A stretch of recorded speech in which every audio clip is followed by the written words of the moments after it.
Iran's Atomic Energy Organization issued a formal statement on the 21st of March 2026. Natanz had been struck. The Shahid Ahmadi Roshan enrichment complex, Iran's most significant uranium enrichment site, had been targeted. No radioactive leakage, the organization said. But the facility had been hit. Hours later, the Jerusalem Post asked the IDF directly, did Israel strike Natanz? The IDF said it was unaware of any Israeli strike on Natanz. The Pentagon declined to comment. Someone destroyed part of the most closely watched nuclear facility on Earth. Two of the three parties with aircraft currently operating over Iranian territory have now officially said it was not them. The third has said nothing. And in the hours after the strike that nobody claimed, Iran fired ballistic missiles at the city of Dimona, the location of Israel's own nuclear research center. This is what the official narrative looks like when it breaks down completely. Subscribe to Pivot Analysis right now and turn on notifications. What is being documented here is developing in real time, and the implications require the kind of analysis that connects the documented facts rather than simply transmitting the official version. On the morning of March 21, Iran's Atomic Energy Organization confirmed to the Tasnim news agency that the Natanz enrichment complex had been attacked. The statement attributed the strike to, in their words, criminal attacks by the United States and the usurping Zionist regime. Technical assessments indicated no radioactive material had leaked. The facility, located 220 kilometers southeast of Tehran, is the heart of Iran's uranium enrichment infrastructure, the site that every arms control negotiation for the past 2 decades has been partially constructed around. The IAEA, informed by Tehran, posted on X that it was looking into the report and that no increase in off-site radiation levels had been observed. The agency's Director General, Rafael Grossi, repeated his standing call for military restraint to avoid any risk of a nuclear accident. Then the Jerusalem Post asked the IDF whether Israel had conducted the strike. The IDF said it was unaware of an Israeli strike targeting Natanz. Not that it had not occurred, not that a different actor was responsible, unaware. The Pentagon, asked separately, declined to comment entirely. The Associated Press cited an unnamed Israeli official who denied Israeli responsibility. An unnamed official in a conflict where the IDF has publicly announced strikes on 8,000 military targets on Tehran's Malik Ashtar University, on Iranian naval vessels, they chose anonymity and denial for Natanz specifically. That asymmetry is the first thing worth holding. Natanz is not simply a nuclear facility. It is the facility, the one that has appeared in every major escalation between Iran and the West since 2003.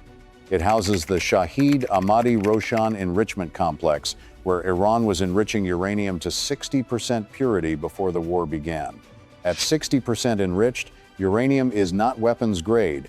Weapons grade requires approximately 90%, but the distance between 60% and 90% is, in technical terms, relatively short.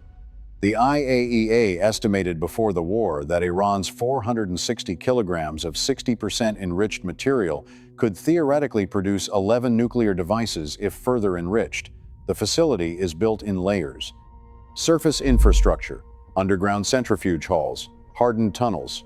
During the 1-2-day war in June 2025, US B-2 bombers struck Natanz with massive ordnance penetrators, the largest conventional bombs in the American arsenal, specifically designed to collapse underground facilities. The Foundation for Defense of Democracies assessed that those strikes likely rendered the underground portions inoperable. Look at what happened next. According to analysis from the Institute for Science and International Security, independent satellite imagery confirmed damage at Natanz again in early March 2026, the first week of the current war. Iran's ambassador to the IAEA formally complained that Iran's peaceful, safeguarded nuclear facilities had been attacked again. Then, on March 21, a third strike. On Natanz's enrichment infrastructure specifically, look at the pattern across 3 separate operations. June 2025, early March 2026, March 21. Each time, Iran reconstituted what it could.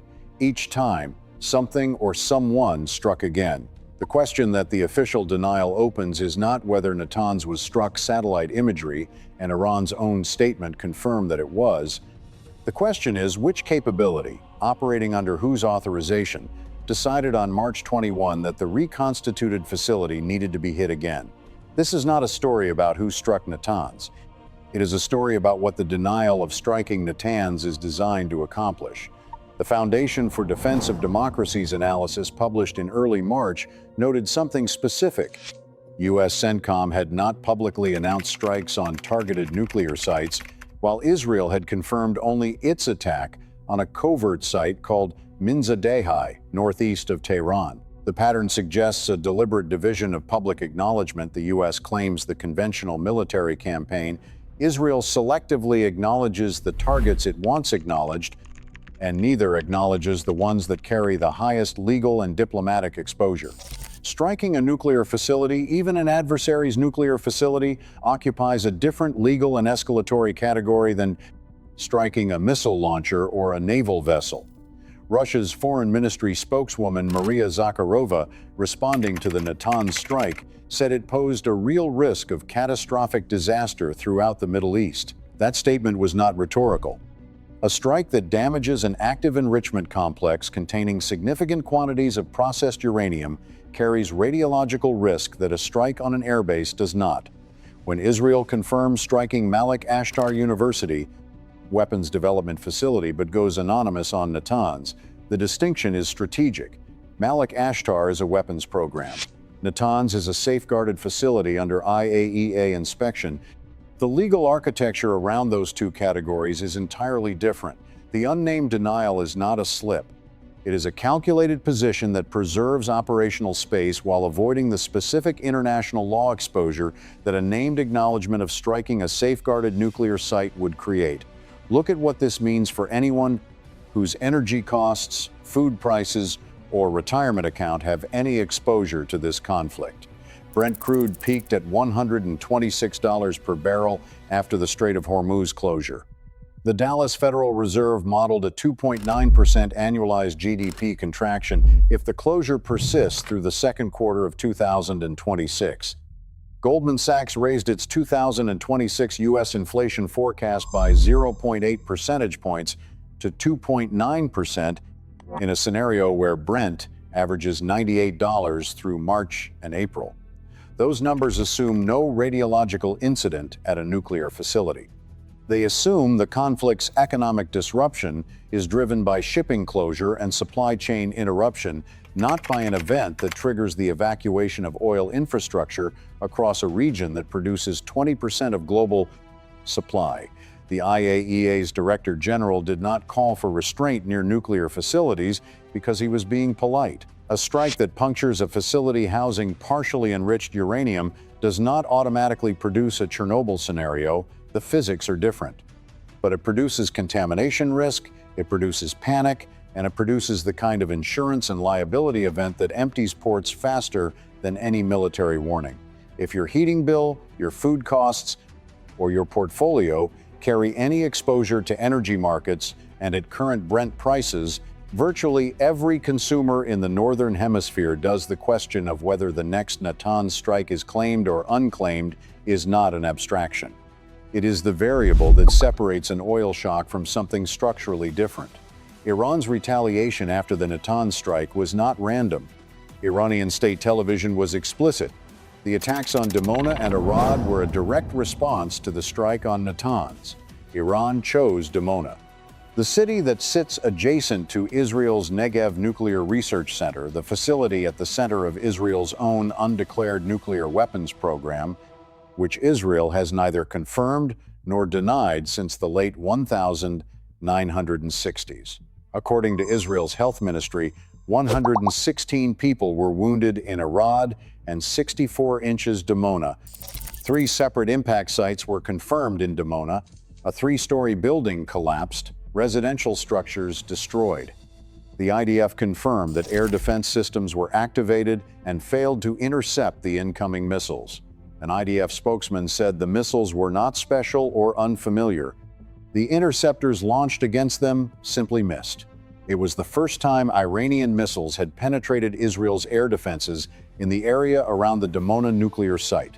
Iran targeted Israel's nuclear infrastructure in response to a strike on its own nuclear infrastructure that Israel officially had no knowledge of. The symmetry of the exchange is its own communication. Tehran does not need to confirm what it knows. The target selection confirms it.